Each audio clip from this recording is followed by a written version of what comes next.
Europe 1, il est 7h10, la suite du journal. Hélène Zélani, Pierre de Villeneuve. Alors, on a entendu Jean Castex sur le plan de relance. L'activité reprend doucement, mais dans certains secteurs, elle a même quasiment retrouvé son niveau d'avant-crise. C'est le cas dans le bâtiment. Oui, mais qui dit reprise des chantiers dit aussi retour des accidents du travail. Dans certaines régions, ils sont même en nette hausse depuis la fin du confinement, avec parfois des conséquences très graves. Olivier Samin. Ce sont les services du ministère du Travail dans les Hauts-de-France qui ont donné l'alerte au début du mois. En quelques semaines, 3 accidents mortels se sont produits sur des chantiers dans le Nord, le Pas-de-Calais et la Somme. Est-ce une tendance nationale ? Il est trop tôt pour le savoir, mais les spécialistes s'inquiètent.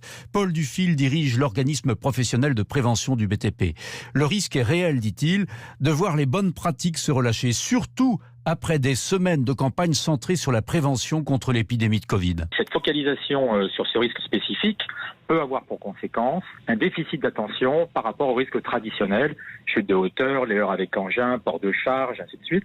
Autre facteur adverse, c'est la tentation d'engager les travaux alors que les équipes ne sont pas complètes ou les équipements adaptés ne sont pas disponibles sur le chantier.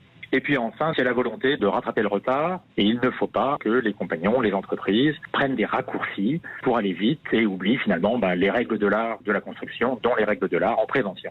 D'où le lancement la semaine dernière d'une campagne nationale auprès des entreprises et des salariés du BTP. Campagne qui rappelle les bonnes pratiques en matière de prévention sur les chantiers, avec des messages qui vont être diffusés jusqu'à la fin de l'été. Olivier Samin.